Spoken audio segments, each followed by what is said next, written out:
All right, man, peace. So now this is going to be part two in regards to my review of the events that transpired at the Marjorie Stoneman Douglas High School in Parkland, Florida. In part one, I was just going over some of the content of what occurred and what revolved around Mr. Nikolas Cruz and the correlations that I found between what he committed and how he committed it with some of the other mass shootings, like what was executed by Mr. James Holmes in Aurora, Colorado, as well as Mr. Adam Lanza at Sandy Hook Elementary School in Newtown, Connecticut, and some of the components that they shared, like an infatuation with the character of the Joker in the Dark Knight movie series, as well as the character of Arnold Krimp, who was created by Mr. Frank Miller, who wrote the classic graphic novel Dark Knight Returns, which is also a Batman comic book, and certain other components, like the fact that they all claim to hear voices, particularly Mr. Nikolas Cruz, who claimed that he was directed by certain voices and not only what to do, but how to do it on the day of the Parkland murders, which took place on Valentine's Day, aka the Lupercalia. So now we're going to move forward into part two, and we're just going to analyze how they originally reported this event. And I want you guys to pay very close attention to how these anchors are dressed, especially Miss Gayle King and one of the guest correspondents by the name of Frances Townsend. Pay very close attention to how they're dressed, and I'm just going to go over a few things. And then we're going to go to one of their psychologists on staff by the name of Lisa D'Amour. But anyway, they're going to talk about it. I'm going to chime in. Jerika, thanks. And for now, Fran Townsend is with us. She is our CBS News senior national security analyst. Now look at Fran Townsend's face. Look at how she's dressed, brothers. I've gone over certain dress themes many times on this channel. As you can see, she has on the leopard print. She also has on what appears to be a diamond pendant. I'm not saying that that's actual diamond, but she has on a diamond pendant. And to be quite frank with you, her face looks masculine. And I'm not one of these I'm not one of these online tranny experts, but as I have stated, there are many transgenders sprinkled throughout the entertainment industry. They do adhere to the veneration of the transgender because it harkens back to their god, that being the quote-unquote Baphomet. And in his alter ego as the hermaphrodite god, he was known as Attis. He was also known as Hermaphroditus, the son of Hermes and Aphrodite. Hermes was just the Greek name for Cush. Aphrodite was just the so-called goddess of lust. That was her goddess of love altar. Her actual name was Semiramis. So Semiramis was the wife of Cush. They gave birth to Nimrod after Cush was disenfranchised for trying to build the tower in an apostasy against the Most High of the Bible, as can be read in Genesis, the 11th chapter. Then their son Nimrod took over, and Nimrod married his mother Semiramis. And he was venerated for a very long time until he was taken out of power by Shem. And then according to Semiramis, he was reborn as Tammuz, or in the Kemetic culture, Heru. I say all that to say this: they do venerate the bringing together of opposites, and in one sense, that being the male and the female, they bring them together. That's why the hermaphrodite, or the so-called tranny, is worshipped or venerated in this society. But that's a whole other video for another day. I mean, we can do certain components of that, as can be seen in many of the ancient mystery school systems. But just pay attention. She has on leopard print. Why would you wear leopard print to talk about a story like this? Like, leopard print is something that you would think a woman understands sexualizes her, which is why the leopard print is a major trigger that's utilized in the MK Ultra system. It's known as a beta program sex kitten. You'll oftentimes see them with animal print, like zebra stripes, cheetah print, or particularly leopard print is one of their favorites. And you have something called diamond level jewel programming. Like, if you ever study or you read up on the MK Ultra mind control programming, there are certain symbols that you have to look for. It's like the butterfly. You may hear me utilize that term, monarch butterfly, a lot. the reason why they coined the program, the Monarch program, or the Monarch Butterfly program, is because they found that the Monarch Butterfly is able to pass down certain information from one generation to the next without it having to be taught. For example, the Monarch Butterfly migrates from one region to another to give birth. And once it gives birth, of course, the caterpillars, they go into their cocoon, and then they become butterflies, and they're able to find the same region where their parents came from without having flown there in a group or having been shown where to go.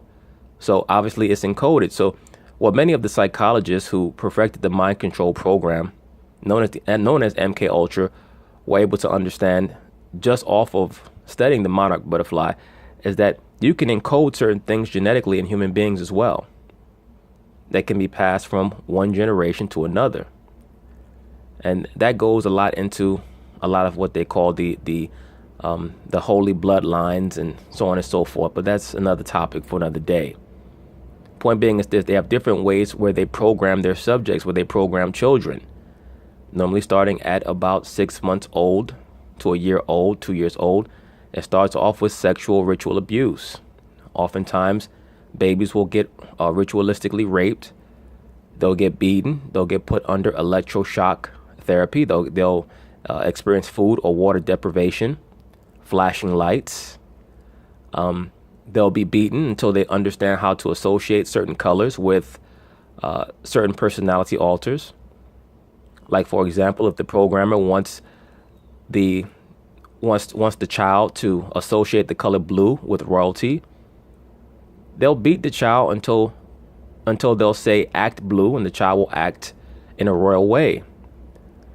Or if they want the child to associate the color red with being lustful, they'll beat the child until they'll say act red, and then the child will be lustful towards a certain person or certain subject. This is part of how they train many of what are called the MK assets that are sprinkled throughout the entertainment industry, also are placed into the sports world. So one of the forms of programming is known as jewel programming. And it goes up through different levels. You have I believe it starts at amethyst, is the first jewel. And under the amethyst programming, that's where they learn to understand the importance of secrets. Then they have the ruby programming. Ruby programming is based off of the installation of sex programming. In other words, children are trained on how to sexually gratify adults through Ruby programming. Then you have Emerald programming, which is closely linked to family loyalty, witchcraft, etc. You'll sometimes see black cats that are associated with that level of programming. I'm trying to remember what the other ones were. Yeah. Emerald programming was witchcraft, and then the highest level is diamond level, which I suspect this person, Frances Townsend, is, especially since she's entrusted with a lot of high-level secrets. Like, for example, Marilyn Monroe was diamond level programmed. Beyonce is diamond level programmed. This woman seems also to be a diamond level programmed MK asset. Just looking at her face, she looks spaced out. And of course, her outfit, she has on the leopard print. So she has different layers of programming. But I also want you guys to pay attention to Gayle King when they show her, because I did a video on one of the episodes of CBS Morning News a while ago. And I know if you guys have been on my channel long enough, you may have remembered Gayle King had on 2 sets of chains, like real chains, not necklaces. I mean, real chains. And I was, joking on her. And I thought that she was just making a fashion statement. But now I realized that the chains were meant as triggers for her to stay under restraint. So just pay attention to what she has on here. Analyst. She was Homeland Security and Counterterrorism Advisor for President George W. Bush. Welcome, Fran. What are investigators trying to find out from the shooter? Well, they want to understand both his mental history. We know that there was this report from a video blogger on YouTube back in September identifying Cruz to the FBI. Difficult, when I say identifying, he identified the comment. He was interviewed, the video blogger asked if he knew him. He said no, he didn't know him. Now, we see Mr. Nikolas Cruz on the ground here. As we already know, the eagle is the symbol for the high school Marjory Stoneman Douglas. But I believe that it also may have been some form of mind control trigger for him, as we're going to see, hopefully later on in this video, if everything is able to fit within the frame of this video. As I stated at the start of part one, the eagle and the veneration of the eagle, at least in this society, is just meant to be an offshoot of the veneration of the phoenix bird, which is meant to represent Heru, aka Horus, who is the god that is commemorated when ritualistic sacrifices are performed. So I have little doubt that when they did interview Mr. Nikolas Cruz, or when they did interrogate him, I should say, that he was very hazy-minded, because he was a Manchurian Candidate, a sleeper agent. And I may go through that film, Manchurian Candidate, starring Denzel Washington, one of the most revelatory films made on the subject of sleeper agents. Very important film. Now, this was reported to YouTube and they took it down, but it points to a host of issues, John. So, for one, when we think of Homeland Security, we think of terrorism issues, we think of natural disasters. And let me say this also about this person, Ms. Frances Townsend. She's from Long Island. She's from a city in Long Island, or a town in Long Island called Wantagh. Now, Wantagh is relatively close to another town called Montauk, Montauk. And Montauk, Long Island was known, or has become infamous for being the site of a lot of MK Ultra experimentation on children. So was she one of the children that was caught up in the experimentation there? It's possible. You know what's interesting when you read up on this person? She also, of course, has a background in psychology, as you'll find many people who become associated with becoming correspondents on television, speaking up about these mass shootings, because they truly understand what's going on. Many of the higher level psychiatrists and psychologists, especially the ones that you see on TV, they know about the sleeper agents, the Manchurian Candidates, and the triggers that are utilized to control them. But I believe that this person here may also be an asset, just looking at how she's dressed. Some people might say, well, she's dressed like that because it's Valentine's Day. But I mean, one would think, especially since it happened the day before was Valentine's Day, this was aired on the 15th. So there's really no excuse for her to be dressed like this. She's dressed like she's going out on a first date or something like that. One would think that, you would want to cater your attire to the event, the seriousness of the event that you're speaking about. So it's very clear to me that her outfit is meant or is attributed to the mind control programming that she's under. Certain people might think that what I'm saying is a little out there, but the MK Ultra program was made privy to a congressional hearing in 1977. It's very real. Okay, it's not something that's concocted.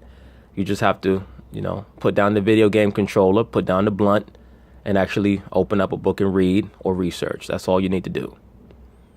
But yes, you look up the Montauk boys. You know who's from Montauk also, or from that area, I should say. I'm not going to say that they're from there. The Baldwin brothers. The Baldwin brothers are from that area in Long Island as well. Many of these top-level actors, they're nothing but flesh and blood androids. I tell you brothers that all the time. I tell you people that who come on my channel all the time. A lot of them are nothing but flesh and blood androids. We don't think of school shootings. And, right now, when you think of this, this is the 18th school shooting this year. Last year, this time we had 7. Now look at Gail. I don't know if you guys can see it. Yeah, she has on a sweater or a top with chains on it. It's very obvious to me that the chains are meant to be a trigger of restraint for Miss Gayle King, who herself is under the programming. It's very obvious to me now that she's been put under twinning programming with her significant other, Oprah Winfrey. Twinning programming, for those of you who don't know, is when two MK subjects are put through the programming together and they develop a bond together. Another example of people who were put under twinning programming was Corey Feldman and Corey Haim. Now notice, both Norah O'Donnell and Gayle King are wearing black and white, which is to symbolize the coming together, to bring together of opposites. So in other words, the event that transpired, they understand was meant to push forth the Hegelian dialectic, or some of the Machiavellian principles that ends justify the means, or establishing chaos to instill order. Should we rethink Homeland Security? Because it sure feels like terrorism to me. Look at this. If you're Gayle King and you wake up on the 15th of February, the day after a mass shooting, you wouldn't say to yourself, maybe I'm not going to wear the top with all the chains on it. And once again, for those of you who've been on my channel long enough, you remember I did a video where I can't remember what the topic was, where Gayle had on 2 huge chains. And I'm like, why is Gayle wearing them big ass chains for? And it was 2 actual chains. They weren't necklaces. There was 2 actual chains. And I made a joke about it. I said, maybe she got it on slavery.com or something like that. I said, something silly. And I'm looking at her outfit here, and I realize now that the chains are meant to act as triggers for restraint. See, Gayle's not fully in the know. She's just, she's a little bit lower level than a Norah O'Donnell or a Charlie Rose, because if you see the video that I did on the RFID implementation, Gayle King was the only one on the panel who said that she would not get the chip. I mean, hell, she might already have it, don't even know it. But Norah O'Donnell and Charlie Rose, they both said, oh, yes, I would take the chip. You know why? Because they already got it. But when I saw her outfit here, when I saw Gayle King's outfit, I said, Gayle's under the programming. They got Gayle already. But I just wasn't sure to what level they had her under that level of control. Hurts as badly. It's just as terrible. Do we need to rethink what Homeland Security really means? I think that's exactly right, Gayle. I mean, imagine for a moment if the shooter had been a Muslim. We'd have been having a different kind. That's exactly right. And how wrong does that feel, right? And so this ought to be. Now notice the correspondent here, Miss Frances Townsend. Now she's trying to take the onus off of Islam and bring it more towards quote unquote domestic terrorism. Really what they're going to try to hone in on are the conservative Caucasians in Middle America who are proud gun owners. They're going to try to bring the heat on them, the scrutiny on them, because that's truly what it's about for them right now. They're trying to figure out a way to socially engineer society so that they can get everyone to look at gun owners as possible or probable terrorists. Ought to be at the top of the list of Homeland Security threats, because we have an obligation to protect our children. And we need to deal, even though it's a difficult political issue, it's time for people to put that aside and really say we're going to deal with it. I'm also interested in the assault rifle that he used, an AR-15, which can cost about $2,000. That's a lot for a 19-year-old working at a dollar store. Ding. Thank you, Norah O'Donnell. Thank you. I think that you already know that he must have had some type of help in acquiring that weapon. There's no way in the world that he acquired that weapon and all the artillery that he was able to get working at no damn dollar store. But also, the AR-15 has been used in 6 of the deadliest mass shootings in this country. Aurora, Newtown, San Bernardino, Las Vegas, the Pulse shooting in Orlando. So what did that tell you, Miss Norah O'Donnell? That tells you that all those people were assets. That's what that should tell you. That mass shooting at Sutherland Springs, Texas, I believe that was the church shooting. That person was also former military, right? They're making a lot of these sleeper agents, aka these Manchurian candidates, either at psychiatric centers or behavioral psychology centers or in the military, and they're just sending them out, and they just actionize them whenever they feel like actionizing them. Allegedly, that's what they're doing. Allegedly. Sutherland Springs. Do we need to have some changes at the ATF and others about who can buy this type of weapon?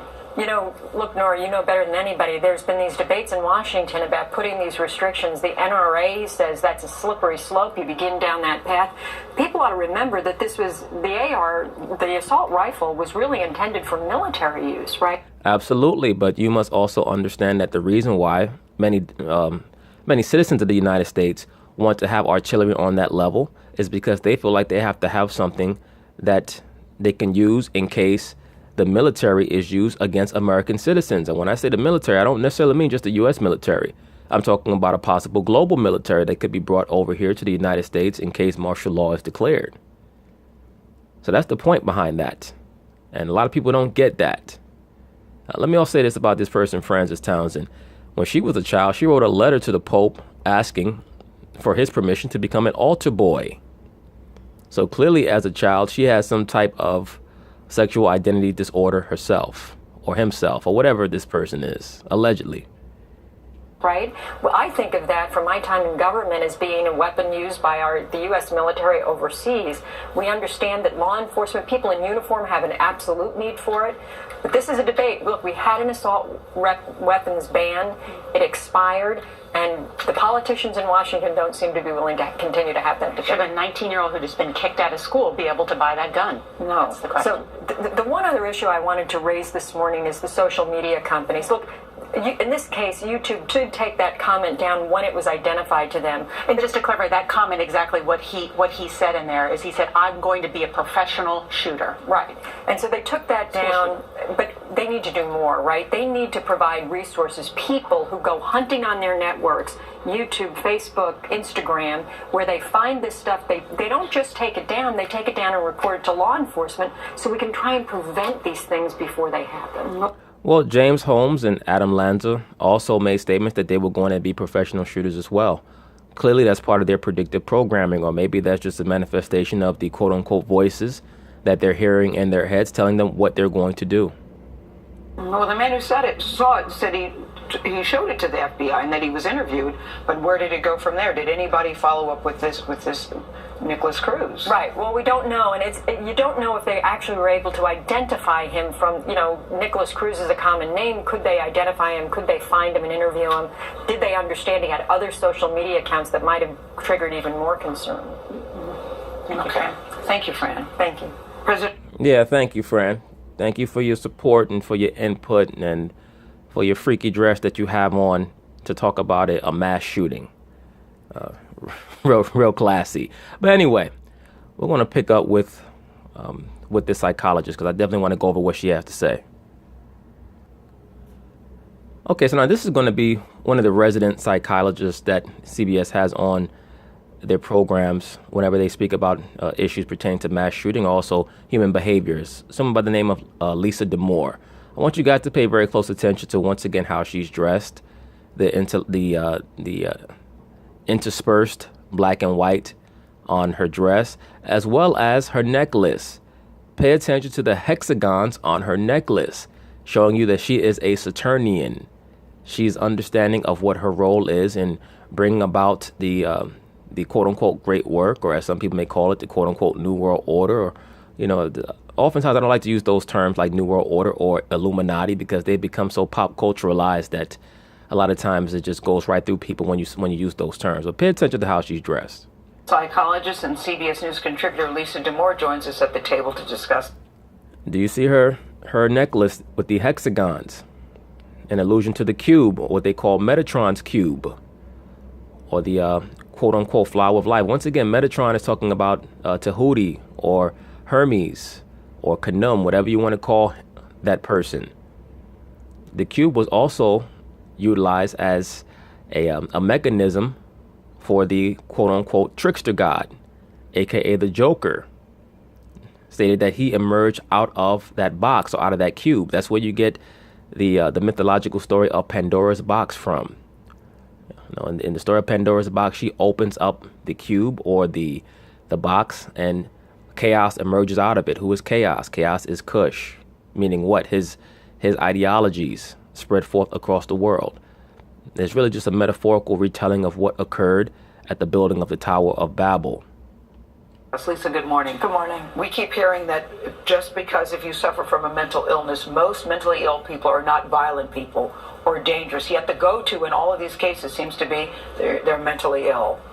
That's right. And, overwhelmingly, people who are mentally ill are not dangerous. According to who? It depends on what you're talking about. Most people who are mentally ill are a potential danger to themselves or someone else, and they need help. It's not demonizing them at all. It's understanding that they need help. Right here in New York, as a matter of fact, just a couple of days ago, a grown man walked up to a 5-year-old boy and punched him as hard as he could in the face. And then there was footage of a man who looked to be about 35 or 40 years old walking the opposite way of a young girl. I can't remember if it was 7:30 in the morning or 7:30 in the evening, but You can see them on surveillance camera walking opposite each other. He's walking one way, she's walking the opposite way, and he grabs her and throws her to the ground and then just keeps walking. These are people who are mentally disturbed, and they need assistance. Because if not, what do? They bring chaos to their own lives or to other people's lives. They need help. The thing that we know is that in most cases of violence, there are a lot of factors, not mental illness, that bring violence about. So we worry that we are stigmatizing the mentally ill unfairly, and that we are not paying attention to factors beyond mental illness. Well, there are certain other factors that may contribute to someone acting out in a way that may result in some type of mass carnage. But this is why I stated also, one of the main things is, look, certain people might not like this. Males and females should not be going to school together, particularly as adolescents. Maybe you can make the case up until about, third or fourth grade, fifth grade. But when you start getting up into that 10, 11, 12-year-old range, it brings a lot of chaos and it brings a lot of havoc in these schools when a lot of these boys are worried about what the girls are looking at. The girls are worried about what the boys are looking at as opposed to their actual schoolwork. That leads to a lot of demonization. It leads to a lot of ostracizing of certain people who, quote unquote, don't fit in. And I think that a lot of those social pressures will be alleviated when you separate the genders. But we know that they can't do that in this society because the whole agenda is to bring the genders together. That's why Ms. Emma Gonzalez was the president of the Gay and Straight Alliance. That's what she was more concerned with in high school rather than learning. Do contribute to violence. Factors like having a history of violence, having access to weaponry, those things that we know are really significant. Now look at her. It looks like she's getting emotionally upset by having to answer some of these questions. Why is that? Because clearly she has an emotional affinity to what her agenda is, that being disarming people and also bringing together a lot of these opposing forces, hence her necklace. Pay very close attention to this person, Miss Lisa Damour, and follow her in the future because I'm pretty sure that she will be utilized for some form of social engineering or what they call behavioral psychology. We've heard a lot about people saying, if you see anything, any of this kinds of behavior, give us some sense, though, about the extent to which, when we all were growing up, there were kids who said things that were out of bounds. They never did anything. Give us a sense of what... Well, they didn't do anything that you know of. They may have went home and cut themselves or certain things like that. Of what it's like as an adolescent and what we should be looking for. Sure. So, our efforts to come up with some perfect personality profile that will, tell us this person will commit violence, those don't work. Well, not according to the CIA. That tells me that this person is either uninformed or she's being disingenuous. And I would probably state number two. Because the whole field of psychology is based off of personality assessments. As a matter of fact, and I mentioned this person on this channel before, you brothers can look up a person by the name of John Gittinger. He was known as the CIA personality expert. He developed a system of classifying different forms of personalities known as the Personality Assessment System, PAS. He was able to formulate it by giving people what were known back then as Wechsler tests. It was based off of a psychologist from the early 1900s by the name of David Wechsler. So John Gittinger was able to refine the Wechsler test into what's known today as the PAS, the Personality Assessment System. And he was, I believe the criteria was internalizers or externalizers. And basically his philosophy was, or his findings were, that people's personalities were based off of genetic makeup and also the environment in which they were raised, but he deduced that their personality traits could be altered, their behavior could be altered based off of external stimuli and enough pressure from outside forces. And the CIA still uses many of his findings today when trying to establish who they want to use as agents undercover or to cause any type of a coup, maybe in a foreign government, who can be used to bring information out of someone, who can be used for torture, things of that nature. They still utilize his personality assessment system today. So this person here, Lisa Damour, is being very disingenuous. Once again, the whole field of psychology is based off of personality assessment and the possible prognostication of what someone will do based off of their personality type. What we do know always is that the best predictor of future behavior is past behavior. So if somebody has been violent, if they are threatening, if they're saying they want to harm people, we should take that very seriously. Something we heard from the president yesterday was his belief that there were a lack of mental institutions and facilities to treat some of these people in the country. He cited New York as an example. Are there a lack of mental institutions in this country? Well, we did away with mental institutions for good reasons. Most of the mental institutions were used as testing grounds for the MK Ultra program. Mental institutions as well as prisons, children's hospitals, universities, they were ground zero for most of the MK Ultra programming, especially the use of LSD, as was formulated by Mr. Sidney Gottlieb of the CIA. Okay, a lot of electroshock therapy, as was formulated by Mr. I believe Ewan McCarran. Ewan Cameron. I'm sorry, that was his name from Canada. You know, that's another doctor named Middlebrook Pierce. There's just so much in regards to that MK Ultra stuff, brothers. I might do a series on that in the future, but don't quote me on that, because I'd rather be jumping in my comment. When you going to do this series on such and such? I'll do it when I get to it, brothers. There's certainly a lack of adequate services. There are a lot of gaps in our system, and we need to fill those and bring back, services that really can catch people in a social safety net. But you cannot ethically or practically detain large numbers of people because you think they might be violent. So what are the steps, though? I mean, he mentioned that You can't detain a whole bunch of people because you think that they might be violent. So in other words, you should just let them roam the streets until they actually perform acts of violence, even though you know that they're not mentally stable. That's what you're saying. Sounds like you're an agent of chaos. This Nicholas Cruz didn't have any criminal past. There were sort of nowhere to put him, nothing to do with him. What are the steps in a situation like that? The steps she's already laying out is to disarm people. That's basically what she's saying. That's why she does not want to demonize the asset, because she knows who Nicholas Cruz actually is. She knows that he's an asset. Okay, that's why she's trying to lean towards the gun control aspect, because they need to utilize their sleeper agents to bring about their agenda. But I'm going to continue this on part 3. Peace.